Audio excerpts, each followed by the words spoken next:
ଜୟ ଜଗନ୍ନାଥ ସାଙ୍ଗମାନେ।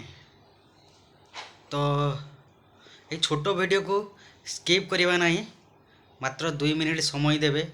ମୁଁ କିଛି ଆପଣମାନଙ୍କ ସହିତ ସେୟାର କରିବି, ଆଉ ଯଦି କଥାଟା ଭଲ ଲାଗେ ତାହେଲେ ନିହାତି କମେଣ୍ଟ କରିବେ। ତ ସାଙ୍ଗମାନେ, ଦିନ ରାତି ମିଶିକି 24 ଘଣ୍ଟା, ତ ସେଇ 24 ଘଣ୍ଟାରୁ ଗୋଟିଏ ଘଣ୍ଟା ନିଜ ପାଇଁ ସମୟ ବାହାର କରନ୍ତୁ। ଆପଣମାନେ ଭାବୁଥିବେ ମୁଁ କାହିଁକି ଏ କଥା କହୁଛି। ତ ଏ ଦୁନିଆଟା ନା ସ୍ୱାର୍ଥପର। ଏ ଦୁନିଆଟା ହେଉଛି ସ୍ୱାର୍ଥପର।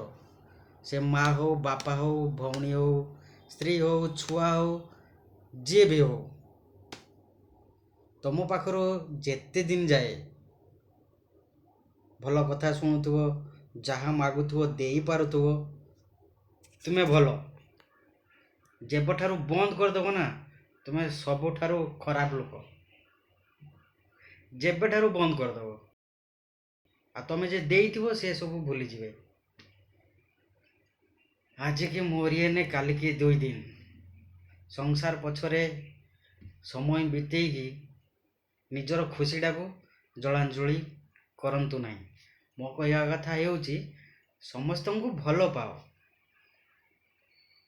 ନିଜ ପାଇଁ ଗୋଟେ ଘଣ୍ଟା ବାହାର କରନ୍ତୁ। ନିଜ ମନ ଯେଟା ଚାହୁଁଛି, ଯେଟା ଆପଣ କରିବାକୁ ଚାହୁଁଛନ୍ତି, ସେଇଟା କରନ୍ତୁ।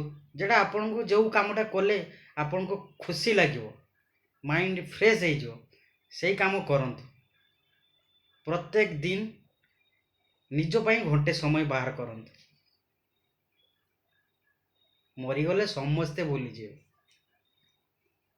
ଭୁଲିଯିବେ କ'ଣ? ତମକୁ ଶ୍ମଶାନରୁ ସାରିକି ଆସିଲା ପରେ ବନ୍ଧୁ ବାସ ବର୍ଗ ଆମେ ଚାଲୁ, ଆମର କାମ ଅଛି, ଗୁଡ଼ାଏ କାମ ଅଛି, ପଳେଇଗଲୁ।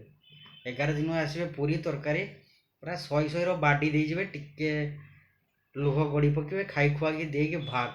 ତାପରେ ସବୁ ଭୁଲିଯିବେ, ସମସ୍ତେ ଭୁଲିଯିବେ।